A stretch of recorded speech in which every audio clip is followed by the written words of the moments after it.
Hi friends, welcome back to my channel. ಇವತ್ತಿನ ವಿಡಿಯೋದಲ್ಲಿ ಕರ್ನಾಟಕದಲ್ಲಿ ಪೊಲೀಸ್ ಹುದ್ದೆಗಳಿಗೆ ಅರ್ಜಿಯನ್ನು ಕರೆದಿದ್ದಾರೆ. ಪೊಲೀಸ್ ಕಾನ್ಸ್ಟೇಬಲ್ ಹುದ್ದೆಗಳು ಖಾಲಿ ಇರುವಂಥದ್ದು. ಎಷ್ಟು ಹುದ್ದೆಗಳು ಖಾಲಿ ಇದ್ದಾವೆ, ಪ್ರಾರಂಭದ ದಿನಾಂಕ ಏನು, ಕೊನೆಯ ದಿನಾಂಕ ಏನು, ಕ್ವಾಲಿಫಿಕೇಷನ್ ಏನಾಗಿರಬೇಕು, ಏಜ್ ಎಷ್ಟಿರಬೇಕು, ಸ್ಯಾಲ್ರಿ ಎಷ್ಟಿದೆ, ಕಂಪ್ಲೀಟ್ ಇನ್ಫಾರ್ಮೇಷನನ್ನು ಈ ಒಂದು ವಿಡಿಯೋದಲ್ಲಿ ತಿಳಿಸ್ಕೊಡ್ತಾ ಹೋಗ್ತೀನಿ. ಎಲ್ಲೂ ಕೂಡ ವಿಡಿಯೋವನ್ನು ಸ್ಕಿಪ್ ಮಾಡಬೇಡ್ರಿ, ಕಂಪ್ಲೀಟಾಗಿ ನೋಡ್ರಿ. ಇನ್ನೂ ಕೂಡ ಯಾರೆಲ್ಲ ಸಬ್ಸ್ಕ್ರೈಬ್ ಆಗಿಲ್ಲ ಆದಷ್ಟು ಬೇಗ ಸಬ್ಸ್ಕ್ರೈಬ್ ಆಗ್ರಿ. ಹಾಗೆ ಲೈಕ್ ಬಟನ್ ಕಾಣಿಸ್ತಾ ಇರುತ್ತೆ, ಲೈಕ್ ಮಾಡಿರಿ. ಲೈಕ್ ಮಾಡಿದ್ರಾ? ಬನ್ನಿ ಈಗ ಒಂದೊಂದಾಗಿ ನೋಡ್ತಾ ಹೋಗೋಣ. ಕರ್ನಾಟಕ ರಾಜ್ಯ ಪೊಲೀಸ್ ಇಲಾಖೆಯಲ್ಲಿ ಹೈದರಾಬಾದ್ ಕರ್ನಾಟಕದಲ್ಲಿ ಹುದ್ದೆಗಳು ಖಾಲಿ ಇರುವಂಥದ್ದು. ಪೊಲೀಸ್ ಕಾನ್ಸ್ಟೇಬಲ್, ಸಶಸ್ತ್ರ ಪೊಲೀಸ್ ಕಾನ್ಸ್ಟೇಬಲ್ CAR ಅಥವಾ DAR ಅಂತಂದೇಳಿ 1421 ಹುದ್ದೆಗಳು ಹೈದರಾಬಾದ್ ಕರ್ನಾಟಕದಲ್ಲಿ ಖಾಲಿ ಇದ್ದಾವೆ. ಹೈದರಾಬಾದ್ ಕರ್ನಾಟಕದಲ್ಲಿ 179 ಹುದ್ದೆಗಳು ಖಾಲಿ ಇದ್ದಾವೆ. ಈಗ ನಾನು ಹೈದರಾಬಾದ್ ಕರ್ನಾಟಕದ ಹುದ್ದೆಗಳ ಬಗ್ಗೆ ಮಾಹಿತಿಯನ್ನು ನೀಡ್ತಾ ಹೋಗ್ತೀನಿ.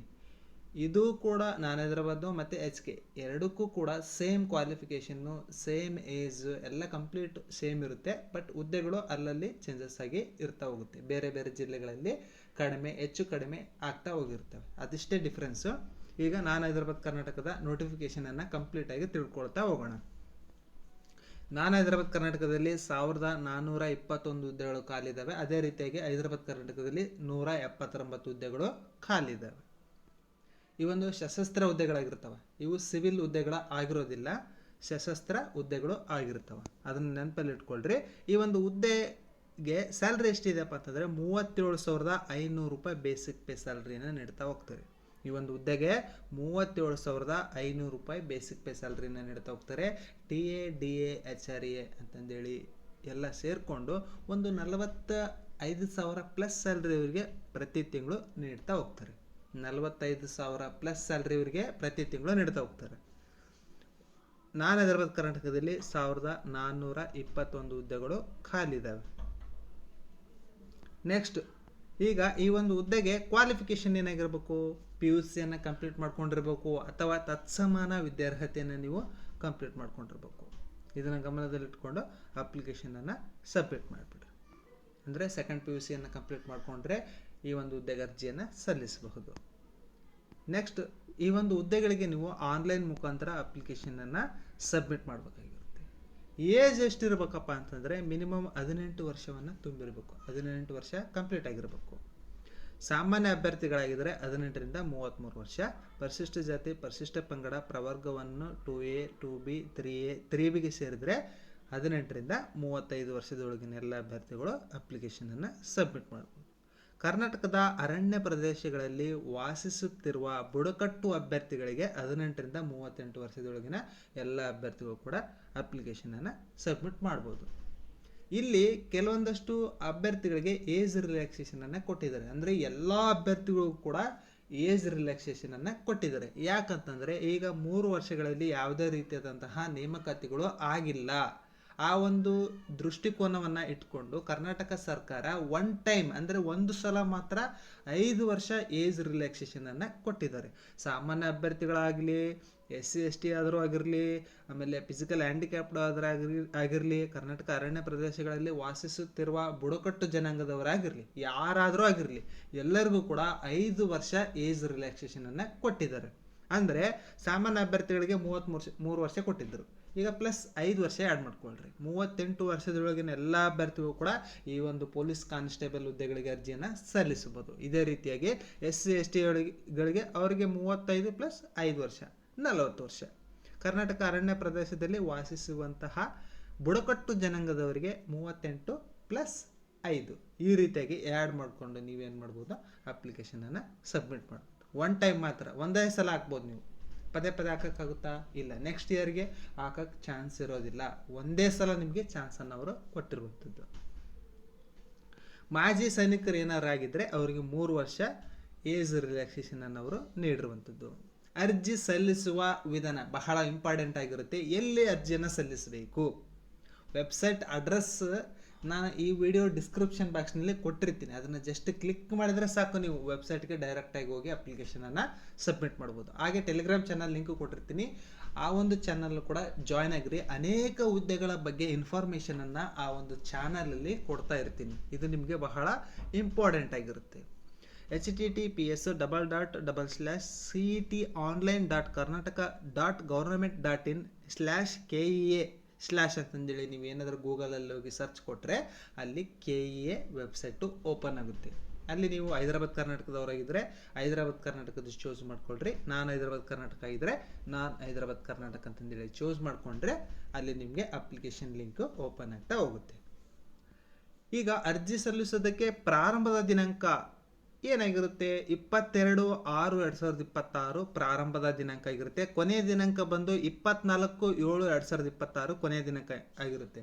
ಅಂದರೆ ಶುಲ್ಕವನ್ನು ಅಂದರೆ ಅಪ್ಲಿಕೇಶನ್ ಫೀಸು ಪೇ ಮಾಡಲು 24/7/26, ಅಪ್ಲಿಕೇಶನ್ ಹಾಕೋದಕ್ಕೆ ಲಾಸ್ಟ್ ಡೇಟ್ ಬಂದು 22/7/2026 ಕೊನೆಯ ದಿನಾಂಕ ಆಗಿರುತ್ತೆ. ಕೊನೆಯ ದಿನಾಂಕದವರೆಗೂ ಕೂಡ ಕಾಯಕ್ಕೆ ಹೋಗ್ಬೇಡ್ರಿ. ಆದಷ್ಟು ಮುಂಚಿತವಾಗಲೇ ಅಪ್ಲಿಕೇಶನನ್ನು ಸಬ್ಮಿಟ್ ಮಾಡಿ ಒಂದು ಅಪ್ಲಿಕೇಶನ್ನು PDF ಮಾಡಿಕೊಂಡು ನಿಮ್ಮ ಇಮೇಲ್ಗೆ ಹಾಕ್ಕೊಂಡು ಇಟ್ಕೊಂಡ್ಬಿಡ್ರಿ. ಇನ್ನೊಂದು ಪ್ರಿಂಟ್ ತೊಗೊಂಡು ಜೋಪಾನವಾಗಿ ಫೈಲಲ್ಲಿ ಹಾಕ್ಕೊಂಡು ಇಟ್ಕೊಂಡ್ಬಿಡ್ರಿ. ಆಮೇಲೆ ತಪ್ಪಾಯಿತು, ಮಿಸ್ ಆಯಿತು, ಕಳೆದೋಯ್ತು, ಈ ರೀತಿಯಾದಂತಹ ರೀಸನ್ಸ್ ಕೊಡಕ್ಕೆ ಹೋಗ್ಬೇಡ್ರಿ. ನೆನ್ಪಿಟ್ಕೊಳ್ರಿ, ಅಪ್ಲಿಕೇಶನ್ ಹಾಕಿ ಒಂದು ಪ್ರಿಂಟನ್ನು ನಿಮ್ಮ ಹತ್ರ ಜೋಪಾನವಾಗಿ ಇಟ್ಕೊಂಡ್ಬಿಡ್ರಿ. ಅಪ್ಲಿಕೇಶನ್ ಹಾಕೋದಕ್ಕಿಂತ ಮುಂಚಿತವಾಗಿ ಹೆಸರನ್ನು ಕರೆಕ್ಟಾಗಿ ಹಾಕ್ರಿ, ಡೇಟ್ ಆಫ್ ಬರ್ತನ್ನು ಕರೆಕ್ಟಾಗಿ ಹಾಕ್ರಿ. ರೂರಲ್ ಮೀಡಿಯಮ್ ಇದ್ದರೆ ಅದನ್ನು ಕೂಡ ಡೇಟ್ ಕರೆಕ್ಟಾಗಿ ಮೆನ್ಷನ್ ಮಾಡಿರಿ. ಕನ್ನಡ ಮೀಡಿಯಮ್ ಇದ್ದರೆ ಕನ್ನಡ ಮೀಡಿಯಮ್ ಡೇಟನ್ನು ಕರೆಕ್ಟಾಗಿ ಮೆನ್ಷನ್ ಮಾಡಿರಿ. ಎಲ್ಲದೂ ಕೂಡ ಇಂಪಾರ್ಟೆಂಟ್ ಆಗಿರುತ್ತೆ. ಎಲ್ಲವನ್ನು ನೀಟಾಗಿ ಗಮನದಲ್ಲಿ ಇಟ್ಕೊಂಡು ನೀವೇನು ಮಾಡಬೇಕಾಗುತ್ತೆ? ಅಪ್ಲಿಕೇಶನನ್ನು ಸಬ್ಮಿಟ್ ಮಾಡಬೇಕಾಗಿರುತ್ತೆ. 2 ವರ್ಷ ಕಾಯಂ ಪೀರಿಯಡ್ ಇರುತ್ತೆ. ಅದಾದ ನಂತರ ಅವ್ರು ಏನು ಮಾಡ್ತಾ ಹೋಗ್ತಾರೆ? ಪರ್ಮನೆಂಟ್ ಮಾಡ್ಕೊಳ್ತಾ ಹೋಗ್ತಾರೆ. ಈ ಒಂದು ಸ್ಯಾಲ್ರಿ ಎಷ್ಟಿದೆಪ್ಪ ಅಂತಂದರೆ 37,500 ರೂಪಾಯಿ ಬೇಸಿಕ್ ಪೇ ಸ್ಯಾಲ್ರಿ ಇರುತ್ತೆ. ಒಟ್ಟು ಟೋಟಲ್ ಆಗಿ 45,000 ಪ್ಲಸ್ ಸ್ಯಾಲ್ರಿ ಇವರಿಗೆ ಪ್ರತಿ ತಿಂಗಳು ನೀಡ್ತಾ ಹೋಗ್ತಾರೆ. ನೆಕ್ಸ್ಟ್ ಇವರಿಗೆ NPS ಇದರ ಅಡಿಯಲ್ಲಿ ಅವರಿಗೆ ಪೆನ್ಷನ್ ಸಿಗ್ತಾ ಹೋಗುತ್ತೆ, NPS. ನೆಕ್ಸ್ಟ್ ಈ ಒಂದು ಹುದ್ದೆಗೆ ಅಪ್ಲಿಕೇಶನ್ ಫೀಸ್ ಎಷ್ಟಿದೆ? ಸಾಮಾನ್ಯ ಅರ್ಹತೆ ಮತ್ತು ಇತರೆ ಪ್ರವರ್ಗಗಳು 2A 2B 3A 3B ಅವರಿಗೆ 750 ರೂಪಾಯಿ ಅಪ್ಲಿಕೇಶನ್ ಫೀಸ್ ಇದೆ. ಪರಿಶಿಷ್ಟ ಜಾತಿ ಪರಿಶಿಷ್ಟ ಪಂಗಡ ಪ್ರವರ್ಗವನ್ನು ಹಾಗೆ ಮಾಜಿ ಸೈನಿಕರಿಗೆ 500 ರೂಪಾಯಿ ಅಪ್ಲಿಕೇಶನ್ ಫೀಸು ಇರುತ್ತೆ. ಇಲ್ಲಿ ಲಿಖಿತ ಪರೀಕ್ಷೆಯನ್ನು ನಡೆಸ್ತಾ ಹೋಗ್ತಾರೆ. ಲಿಖಿತ ಪರೀಕ್ಷೆಯಲ್ಲಿ ಯಾರು ಚೆನ್ನಾಗಿ ಸ್ಕೋರ್ ಮಾಡ್ತೀರಿ ಅಂಥವ್ರನ್ನ ಅವ್ರು ಏನು ಮಾಡ್ತಾ ಹೋಗ್ತಾರೆ? ಫಿಸಿಕಲ್ ಸ್ಟ್ಯಾಂಡರ್ಡನ್ನು ಅವ್ರು ಏನು ಮಾಡ್ತಾ ಹೋಗ್ತಾರೆ? ಚೆಕ್ ಮಾಡ್ತಾ ಹೋಗ್ತಾರೆ. ಲಿಖಿತ ಪರೀಕ್ಷೆಯನ್ನು ಆಫ್ಲೈನ್ ಮುಖಾಂತರ ಅವ್ರು ಏನು ಮಾಡ್ತಾ ಹೋಗ್ತಾರೆ? ನಡೆಸ್ತಾ ಹೋಗ್ತಾರೆ. ಇಲ್ಲಿ ಯಾವುದೇ ರೀತಿಯಾದಂತಹ ಆನ್ಲೈನ್ ಮುಖಾಂತರ ಅಪ್ಲಿಕೇಶನನ್ನು ಅವ್ರೇನು ಮಾಡ್ತಾ ಹೋಗ್ತಾರೆ? ಕೊಡ್ತಾ ಹೋಗಲ್ಲ. ಪ್ರಶ್ನೆ ಪತ್ರಿಕೆ ಯಾವ ರೀತಿ ಇರುತ್ತೆ? ಸಿಲೆಬಸನ್ನು ಕೂಡ ಕೊಟ್ಟಿದ್ದಾರೆ. ಸಾಮಾನ್ಯ ಜ್ಞಾನ, ವಿಜ್ಞಾನ, ಭೂಗೋಳ, ಇತಿಹಾಸ, ಭಾರತ ಸಂವಿಧಾನ, ರಾಷ್ಟ್ರೀಯ ಸ್ವಾತಂತ್ರ್ಯ ಚಳುವಳಿ, ಮಾನಸಿಕ ಸಾಮರ್ಥ್ಯ ಮತ್ತು ನೈತಿಕ ಶಿಕ್ಷಣ ಒಳಗೊಂಡ ಸಾಮಾನ್ಯ ಅಧ್ಯಯನದ ಬಗ್ಗೆ 100 ಅಂಕಗಳಿರ್ತವೆ, 100 ಕ್ವಶನ್ ಇರ್ತವೆ, 1.5 ಗಂಟೆ ಟೈಮ್ ಇರುತ್ತೆ. ಇದು ಲಿಖಿತ ಪರೀಕ್ಷೆ. ಅದಾದ ನಂತರ ಲಿಖಿತ ಪರೀಕ್ಷೆ ವೇಳಾಪಟ್ಟಿ ಯಾವ ರೀತಿ? 6/9/2026 ಡೇಟ್ ಕೂಡ ಕೊಟ್ಬಿಟ್ಟಿದ್ದಾರೆ. ಲಿಖಿತ ಪರೀಕ್ಷೆ ಯಾವಾಗ ನಡೆಸ್ತಾರಂದರೆ 6/9/2026 ಅವ್ರು ಏನು ಮಾಡ್ತಾ ಹೋಗ್ತಾರೆ? ಲಿಖಿತ ಪರೀಕ್ಷೆಯನ್ನು ನಡೆಸ್ತಾ ಹೋಗ್ತಾರೆ. ಬೆಳಗ್ಗೆ 10:30ರಿಂದ 12 ಗಂಟೆವರೆಗೆ ಅವ್ರು ಏನು ಮಾಡ್ತಾ ಹೋಗ್ತಾರೆ? ಎಕ್ಸಾಮನ್ನು ನಡೆಸ್ಬಿಡ್ತಾರೆ. ಅದಾದ ನಂತರ ಕಡ್ಡಾಯ ಕನ್ನಡ ಪರೀಕ್ಷೆಗೆ ಅವ್ರೇನು ಮಾಡ್ತಾ ಹೋಗ್ತಾರೆ? ನಂತರ ಅವ್ರೇನು ಮಾಡ್ತಾ ಹೋಗ್ತಾರೆ? ಡೇಟನ್ನು ಅನೌನ್ಸ್ ಮಾಡ್ತಾ ಹೋಗ್ತಾರೆ. CETಯನ್ನು ಚೆನ್ನಾಗಿ ನೀವು ಸ್ಕೋರ್ ಮಾಡಿದರೆ ನೆಕ್ಸ್ಟ್ ಅವ್ರೇನು ಮಾಡ್ತಾ ಹೋಗ್ತಾರೆ? ನಿಮಗೆ ಫಿಸಿಕಲ್ಗೆ ಕರಿತಾ ಹೋಗ್ತಾರೆ. ದೇಹದಾಢ್ಯತೆ ಪರೀಕ್ಷೆಗೆ ಅವರು ಏನು ಮಾಡ್ತಾರೆ? 1:5 ಅಂತಂದರೆ ಒಂದು ಹುದ್ದೆಗೆ 5 ಅಭ್ಯರ್ಥಿಗಳನ್ನು ದೇಹದಾಢ್ಯತೆ ಪರೀಕ್ಷೆಗೆ ಕರಿತಾ ಹೋಗ್ತಾರೆ, ಫಿಸಿಕಲ್ಗೆ ಕರಿತಾ ಹೋಗ್ತಾರೆ. ಫಸ್ಟ್ ಎಕ್ಸಾಮಲ್ಲಿ ಚೆನ್ನಾಗಿ ಯಾರ್ಯಾರು ಸ್ಕೋರ್ ತೆಗಿತಾರೆ ಅವ್ರನ್ನ 1:5 ಅಂದರೆ ಒಂದು ಹುದ್ದೆಗೆ 5 ಅಭ್ಯರ್ಥಿಗಳಂತೆಯೇ ಅವ್ರೇನು ಮಾಡ್ತಾ ಹೋಗ್ತಾರೆ? ಫಿಸಿಕಲ್ಗೆ ಕರಿತಾ ಹೋಗ್ತಾರೆ. ಆ 1:5 ಅವ್ರೇನು ಮಾಡ್ತಾರೆ? ಯಾರು ಚೆನ್ನಾಗಿ running, high jump, long jump, ಆಮೇಲೆ ಗುಂಡು ಎಸೆತ ಇದನ್ನೆಲ್ಲ ಕಂಪ್ಲೀಟ್ ಮಾಡ್ತಾರೆ, ಅವ್ರನ್ನ ಏನು ಮಾಡ್ತಾ ಹೋಗ್ತಾರೆ? ಸೆಲೆಕ್ಷನ್ ಮಾಡ್ತಾ ಹೋಗ್ತಾರೆ. ಕಂಪ್ಲೀಟ್ ಇನ್ಫಾರ್ಮೇಷನ್ನು ತಿಳ್ಕೊಳ್ತಾ ಹೋಗ್ರಿ. ಈ ಒಂದು ಹುದ್ದೆಗೆ ಮತ್ತು ದೇಹದಾಢ್ಯತೆಯಲ್ಲಿ 168 ಸೆಂಟಿಮೀಟ್ರು ಇರಬೇಕಾಗುತ್ತೆ. ಎದೆ ಸುತ್ತಳತೆ 86 ಸೆಂಟಿಮೀಟ್ರ್ ಇರಬೇಕಾಗುತ್ತೆ. ಆಮೇಲೆ ಕರ್ನಾಟಕ ಅರಣ್ಯ ಪ್ರದೇಶದಲ್ಲಿ ವಾಸಿಸುತ್ತಿರುವ ಬುಡಕಟ್ಟು ಜನಾಂಗದವರಿಗೆ 155 ಸೆಂಟಿಮೀಟ್ರ್ ಇರಬೇಕಾಗುತ್ತೆ. ಕನಿಷ್ಠ ಎದೆ ಸುತ್ತಳತೆ 5 ಸೆಂಟಿಮೀಟ್ರ್ಗಳಷ್ಟು ಕನಿಷ್ಠ ವಿಸ್ತರಿಸುವುದರೊಂದಿಗೆ 75 ಸೆಂಟಿಮೀಟ್ರ್ ಇರಬೇಕಾಗುತ್ತೆ.